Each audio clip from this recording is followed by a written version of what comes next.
Hai semuanya, nama saya Fabian Timothy dari kelas 10 Al-Aqsa. Nama saya Muhammad Ghaffar Abdullah dari kelas 10 Al-Aqsa. Oke, kalian pasti bertanya-tanya kan, siapa sih yang duduk di tengah-tengah kami ini? Ya, benar banget. Yang duduk di tengah-tengah kami ini adalah Saudara Salma Najibah, STD, selaku guru TTQ dan guru fisika di SMA ITS Rumah, sekaligus dengan sumber kami untuk podcast kami pada hari ini. Sebelum kita memulai podcast kita pada hari ini, alangkah baiknya kita mulai dengan nafas dasar. Bismillahirrahmanirrahim. Oke, langsung aja kita ke beberapa pertanyaan seputar tema kita hari ini. Ustazah itu kan sebagai guru TK di SMA ini dan mengajar grade A. Ustazah itu kapan mulai menghafal Al-Quran? Oke, sebenarnya pertanyaannya kapan ya? Jadi kalau untuk memulai menghafal itu sebenarnya udah dari kecil, karena alhamdulillah juga orang tua ustazah itu sangat care untuk masalah agama ke anak-anaknya, terutama juga termasuk Al-Quran. Nah, jadi waktu ustazah TK itu alhamdulillah ustazah sudah bisa baca Quran.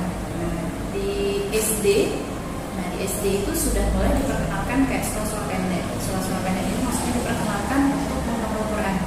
Nah, jadi dimulai dari SD itu alhamdulillah saya sudah mencoba menghafal surah-surah pendek yang ada di juz 30. Nah, yang pendek-pendek itu ya.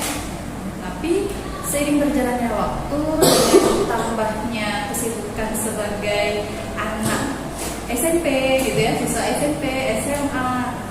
Jadi menghafal Quran waktu ustazah kecil itu start hanya di juz 30. Tidak untuk nambah itu sulit ustazah, banyak kendalanya, terutama sih kendala penyakit malas gitu ya waktu ustazah masih jadi jadi seperti itu. Nah, untuk mulai fokus, waktu untuk mulai fokus menghafal Quran itu dimulai ketika ustazah lulus kuliah.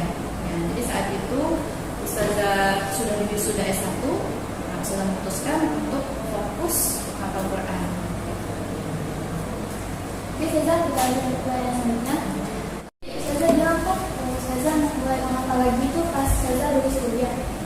Apa sih alasan Ustazah memutuskan kembali menghafal Al-Quran? Oke. Dan alasannya pada saat itu ustazah di semester 5 kalau tidak salah itu ada rasa ingin untuk menghafal Quran karena ada di satu titik momen tertentu itu ustazah merasa ada yang kurang, ada yang hampa, tapi ustazah belum tahu pada saat itu. Ustazah cari tahu di satu titik ustazah pengen untuk menghafal Quran, tiba-tiba saja ingat mati gitu. Nah, jadi pada saat itu ya Allah, ketika aku mati apa bekal yang akan aku bawa gitu kan. Padahal dari pagi sampai sore itu waktu itu dihabiskan untuk dunia saja gitu ya, untuk kuliah sebagainya gitu. Tapi waktu untuk Allah itu sangat sedikit gitu. Jadi pada saat itu ustazah tuh sangat khawatir ketika besok ustazah mati gitu, apa sih bekal yang bisa menyelamatkan gitu ya, yang maksudnya pemberat amal gitu. Masuk gitu ya. Nah, pada saat itu ustazah kan melihat adik ustazah yang udah duluan menghafal Quran, dan ustazah melihat adik ustazah tuh kayak dipermudah segala urusan, terus juga ustazah searching tentang Quran, menghafal Quran itu salah satu ibadah yang timbangan amalnya itu sangat berat gitu. Jadi pada saat itu ustazah mikir, ya udah aku pengen menghafal Quran biar kalau besok mati itu ibarat gato ya.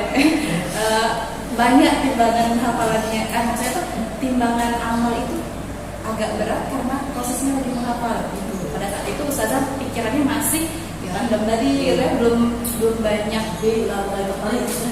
Udah mulai tertarik pada saat itu. Malahan sampai ustazah itu pengen memutuskan itu pada saat semester 5 itu bilang ya, semester 5 tuh apa aku berhenti dulu ya untuk kuliah gitu. Sempat ada niatan untuk pending kuliah, mau hafal dulu saking khawatir dan takutnya besok mati gitu loh. KS nggak tahu Masuk lah tiba-tiba. gitu loh. Nah jadi kedarullah, tapi akhirnya ustazah untuk memutuskan lanjut kuliah. Nah jadi dari saat itu oke, aku selesaikan dulu kuliah, baru setelah ini Bismillah aku tekadkan untuk menghafal Quran. Jadi saya mulai gitu alasannya gitu ya. Jadi kan saya udah menempatkan diri dan mengajarkan menghafal Al-Quran. Nah setelah Ustazah menghafal dan mempelajari Al-Quran itu apa yang Ustazah rasakan? Oke, yang dirasakan banyak sebenarnya, campur aduk ya kan? Campur aduk kayak gado-gado ya juga. Oke, jadi ibarat katakan ada gado-gado itu ada pedasnya, ada manisnya ya, ada asin sedikit. Nah, yang sudah rasakan selama proses menghafal Quran itu pernah ustazah itu diuji sama Allah dengan ujian yang sangat menyedihkan menurut ustazah, dan itu sangat menguji kesabaran. Nah, tapi di satu sisi ya kita lihat lagi di surah Al-Ankabut ya Kak ya, ayat 2 dan 3 itu artinya Allah itu akan menguji kita. Ketika kita bilang aku telah beriman, apakah kita mengira kita tidak akan diuji sama Allah? Tidak. Allah akan menguji kalian untuk mengetahui mana orang-orang yang benar dan mana orang-orang yang dusta. Jadi pada saat itu ketika ustazah proses menghafal nih lagi diuji ya, dapat baca Quran yang terjemahan seperti itu, sadar. Jadi oke, terima ujian ini, sabar, ikhlas. Setelah ustazah melewati, akhirnya aku tenang. Jadi endingnya itu apa yang ustazah rasakan pada saat menghafal Quran ini, hati kita lebih tenang. Kita nggak khawatir loh, itu kayak nggak khawatir dengan dunia ini gitu. Selama kita dekat dengan Al-Quran, itu yang ustazah rasakan. Yang poin paling andalan di diri ustazah itu, ustazah belum pernah merasakan ketenangan hati yang sangat dalam saat itu ketika. Bagaimana cara ustazah itu, metode ustazah itu untuk menghafal Quran lebih mudah? Apa ada cara tersendiri? Lebih mudah ya. Teknik itu tersembunyi guys. Kita nggak tahu ya. Oke. Kalau untuk menghafal lebih mudah, dari kata mudah itu sendiri sebenarnya itu urusannya Allah gitu Kak ya. Itu hak prerogatifnya Allah. Allah memudahkan atau menyulitkan kita untuk menghafal Quran. Tapi di sini ikhtiar kita, usaha kita yang pertama, berbagai macam metode itu banyak ya Kak ya, tergantung orang-orangnya. Nah, ada yang metode visual, audio, ya, kinestetik. Nah, kalau ustazah pribadi, ustazah ikutkan Dina menghafal itu menggunakan metode MRO namanya, metode ritme otak. Yang intinya ustazah dapatkan kalau ustazah pribadi cocoknya dengan metode tadabbur gitu. Jadi memahami ayat yang kita hafal, kita lihat dulu tuh Qurannya, kita baca, kita perhatikan benar, kemudian kita coba untuk tadabbur artinya. Setelah itu kalau kita udah paham, kita coba untuk menghafal. Untuk lebih memudahkan itu, usahakan sebelum proses menghafal itu tahsin kita atau bacaan belajar ngajinya, bacaan ngajinya itu udah baik gitu. Ya minimal panjang pendek, gitu, panjang pendek, guna itu kita udah paham. Jadi kalau kita udah bisa perbanyak tilawah, dan itu sangat membantu untuk hafalnya dengan benar gitu. Nah untuk mudahnya itu tentunya kita perbanyak berdoa sama Allah ya, karena semuanya Allah yang menentukan ya. Itu berkesan. Jadi ini pertanyaan saya, saya bilang kan sebelum kita menghafal Al-Quran, kita itu minimal tahsinnya kan sudah bagus ya. Nah, apakah saja ada tips dan trik untuk membaca Al-Quran itu, menghafal Al-Quran itu biar sesuai dengan tajwidnya? Al-Quran sesuai dengan tajwidnya. Ya, tips saja. Tips untuk menghafal Quran sesuai dengan tajwidnya gitu ya. Oke. Sarah, kalau untuk sesuai dengan wajibnya memang pertama kalau bisa tafsirnya harus sudah bagus dulu, udah benar dulu bacaan tadi yang seperti saya bilang. Kemudian ketika sudah tafsirnya baik, itu perbanyak tilawahnya. Dengan kita memperbanyak itu membiasakan kita untuk lisan kita terbiasa dengan ayat Quran. Ibarat kata itu proses pengenalan. Pengenalan bagaimana cara pengucapannya, kemudian sambil mendengarkan gitu ya. Selanjutnya setelah sering tilawah, ya tadi coba untuk mulai menghafal. Menghafalnya ya tadi banyak metode gitu ya. Tergantung kita cocoknya mana. Kalau ustazah pribadi, ustazah lebih visual audio, jadi ustazah lihat dan diulang-ulang. Berulang-ulang ya, berulang-ulang terus. Jadi bisa dimulai dengan juz 30 gitu. Iya, juz 30 yang sifat surahnya itu pendek-pendek. Terus bisa bisa lebih mudah dimengerti mungkin apa terjemahannya gitu. Bisa juga, jadi pahami gitu ya, pahami Qurannya. Jadi kalau menghafal itu jangan sekedar lewat saja dari tenggorokan gitu ya, bahasa mulut saja, tapi tidak berbekas gitu di hati. Jadi usahakan menghafal itu juga paham maknanya gitu. Dengan cara belajar. Ya, saya untuk pertanyaan selanjutnya itu biasa kan tadi bisa bilang juga menghafalnya di tengah kesibukan untuk pas kuliah. Kalau menghafal enggak proses waktu itu jadi gini, setelah lulus kuliah saya memutuskan untuk mengikuti salah satu program tahfiz gitu. Nah, jadi kan saya bilang ya apa Ada program tahfiz. Habis. Tadi saya kan sudah bilang sudah ikut program tahfiz nih, tapi sekarang masih itu masih. Oke, kalau Lagi sudah. ini kalau Ini sakit ekstra. Ini masih ikut bertahun-tahun ya. itu kan tadi sih Bang. Ya, sudah. Oke. Untuk pertanyaan selanjutnya, saya kan di sini sebagai guru nih, sebagai guru teknik sekaligus guru fisika juga. Tapi masih ada kesibukan lain juga kan selain saya jadi guru kan. Tapi gimana sih cara saja supaya hafalan itu nggak cepat hilang? Jadi dapat lengket di Oke, sebenarnya ini pertanyaan yang sulit ya menurut Ustazah. Bagaimana biar hafalan itu tetap ada, gitu ya, tidak mudah lupa maksudnya, nggak cepat hilang. Oke, bismillah. Jadi yang namanya lupa itu sifat alamnya manusia, gitu ya. Nah, di Al-Quran kalau nggak salah ada yang menyebutkan kalau manusia itu sifatnya lupa, tergesa-gesa, gitu ya. Nah, jadi pasti manusia itu pernah mengalami lupa. Bahkan Nabi saja ya, Rasul atau Nabi itu bisa lupa ketika Allah berkehendak. Gitu. Jadi kalau Allah bilang kamu lupa, maka bisa lupa. Gitu. Tapi setidaknya di sini kita bisa mengurangi gitu ya tingkat lupanya, nggak seringan gitu ya. Nah, berdasarkan banyak yang Ustazah lihat dari teman-teman Ustazah yang sangat kuat hafalannya gitu ya. Kalau Ustazah masih banyak yang lupa gitu ya. Jadi di sini juga pengingat untuk kita semua ya, terutama Ustazah. Nah, Ustazah perhatikan dan Ustazah baca-baca itu memang salah satu di antaranya itu kita harus menjadi maksiat. Jadi kalau kita mendekati maksiat atau melakukan maksiat itu membuat satu noda di dalam hati kita, sehingga Al-Quran itu sulit untuk masuk gitu. Karena Al-Quran itu bersih ya, suci gitu ya, nur, cahaya. Al-Quran sulit untuk masuk ke hati orang-orang yang ada nodanya, kotor gitu. Makanya salah satu tips caranya yang pertama jauhi maksiat ya. Kemudian ketika kita punya hafalan Quran, ketika kita proses menghafal, tanamkan di dalam hati kita, diri kita untuk memiliki sifat tawadu.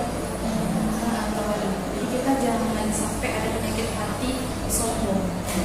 Oke? Jadi teruslah merendah gitu ya. Dari sini tawadu maksudnya.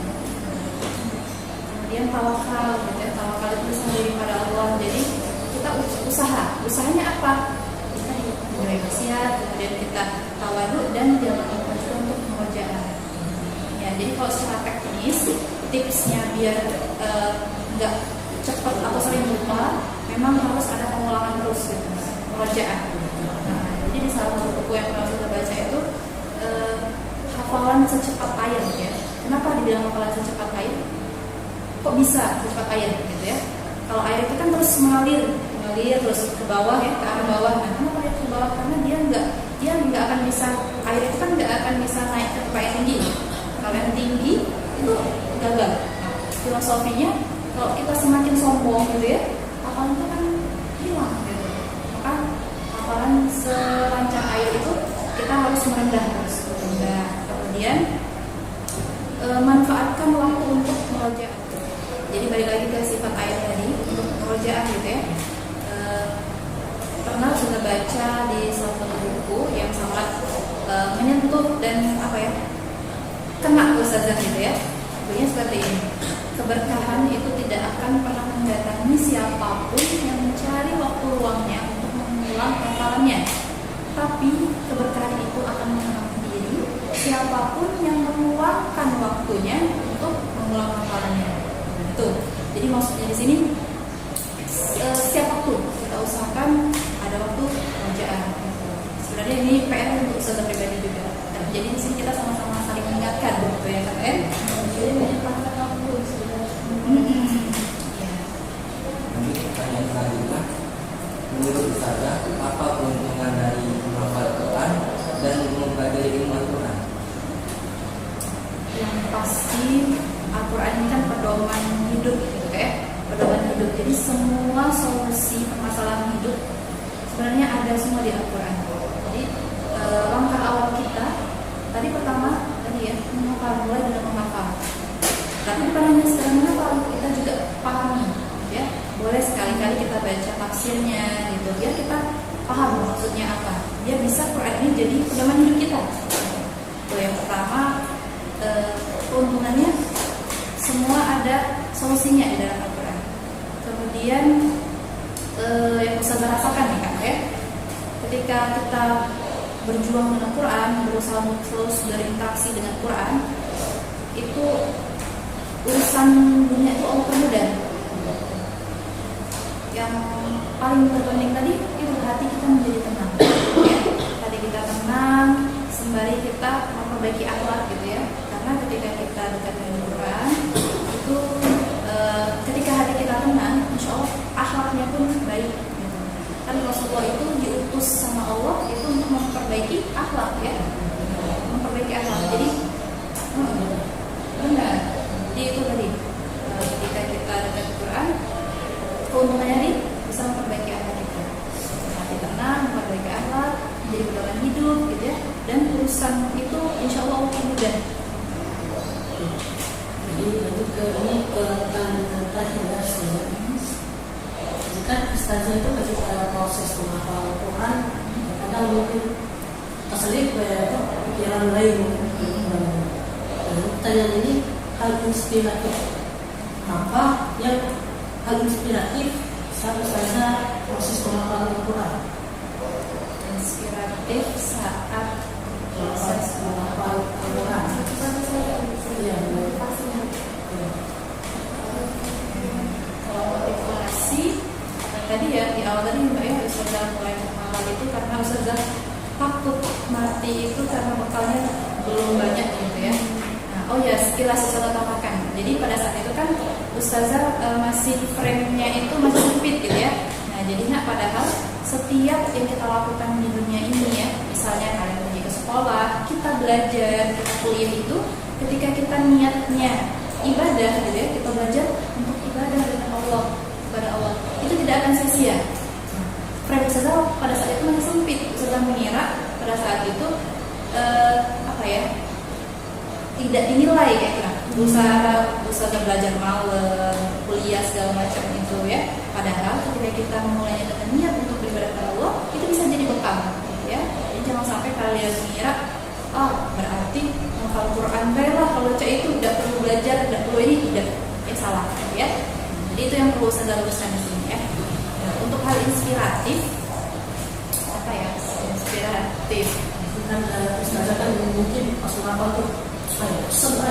apa gitu kan. Tapi mungkin saya pikir harus kreatif yang mungkin Ustazah motivasi lagi. Semangat lagi dalam menghafal. Ya, ingat orang tua ya sebenarnya. Nah, jadi pada saat itu Ustazah tuh merantau gitu untuk menghafal Quran. Jadi kalau sulit terus apa motivasinya untuk berjuang lagi pada saat itu orang tua gitu ya. Orang tua udah berharap penuh gitu Ustazah, jangan sampai kita mengecewakannya. Nah, tapi balik lagi seharusnya motivasi tertinggi kita itu untuk mengharapkan ridha Allah gitu ya. Jadi ketika saat proses mengalami down gitu ya, nggak semangat, di situ Ustazah diingatkan sama ustazahnya Ustazah gitu ya, guru Ustazah gitu ya. Jadi semua yang proses dilakukan itu harus niatnya mengharapkan ridha Allah, biar Allah itu sayang sama kita, biar Allah itu berkahi hidup kita gitu ya. Jadi itu sih penyemangatnya. Kalau inspiratif sebenarnya Ustazah itu juga tadi ya, melihat adik Ustazah yang udah hafal itu banyak kemudahan, misal contohnya lulus di luar negeri gitu ya, kemudian lomba-lomba banyak yang menang gitu ya. Nah, Ustazah mengira itu pada saat itu mungkin itu salah satu keberkahan Quran gitu ya. Nah, tapi jangan sampai niat seperti itu jadi tujuan utama, tidak ya, jangan. Jadi tujuan misalkan duniawi itu sekedar bonus saja. Tujuan utama kita harus mendapatkan ridha Allah, itu yang pertama. Kenapa Ustazah bilang seperti ini? Karena di sini Ustazah ada cerita gitu ya. Sebenarnya cerita pribadi nggak di sini? Ya, siapa tahu bisa menginspirasi ya, menginspirasi orang juga. Jadi waktu itu Ustazah sempat berpikir, teman-teman Ustazah itu pada saat itu kan selesai kuliah pasti bekerja gitu ya, udah bisa menghasilkan uang. Di satu sisi Ustazah satu tahun Ustazah di dalam karantina gitu ya, menghafal, pasti Ustazah tertinggal gitu ya. Ustazah tidak punya penghasilan, terus nanti sempat terpikir juga malu misalnya ketemu teman-teman yang udah kerja gitu di kantoran, sedangkan Ustazah masih pengangguran, itu sempat terpikir. Tersingkirkan. Iya, berasa tersingkirkan gitu ya. Itu pernah sempat terpikir. Tapi tadi di satu titik Ustazah alhamdulillah hidayah gitu ya. Jadi ini penting juga Kak, dalam proses menghafal itu, dalam proses kita menjalani kehidupan itu selalu minta hidayah sama Allah ya. Karena kalau Allah kasih hidayah itu terbuka pikiran kita gitu ya, tersadarkan kembali. Jadi pada itu Ustazah dapat hidayah dan udah setelah dapat hidayah itu Ustazah nggak mikirin dunia. Bodoh amat ibaratnya, bodoh amat. Yang penting aku dekat sama Allah, itu Ustazah mikirnya. Dan pada saat itu Ustazah merasa titik paling dekat dengan Allah gitu ya. Jadi sama Ustazah proses nafal gitu ya, Ustazah merasa kayak Allah tuh langsung bicara dengan Ustazah Kak. Melalui apa? Dengan terjemahannya tadi gitu. Jadi Ustazah tuh merasa ya Allah, merasa tenang banget gitu. Allah tuh kayak ngomong langsung sama aku tuh harus cek ini, sama harus seperti ini. Kayak mana? Betul juga. Ya. Oke, ulang lagi ya.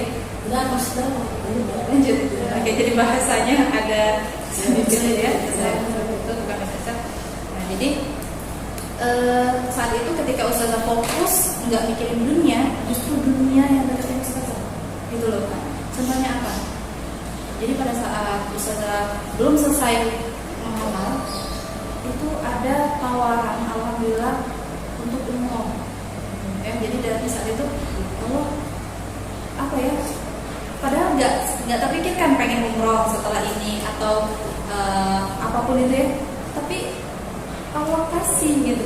Pada saat itu ditawarin umroh dan ada potongan biaya gitu ya, gratis gitu, bahkan di situ sangat ya Allah, hadiah, ini hadiah dari Allah ketika kita nggak memikirkan dirinya, justru didatangkan gitu ya. Jadi pada saat itu setelah proses karantina 6 bulannya selesai, sudah ikut umroh.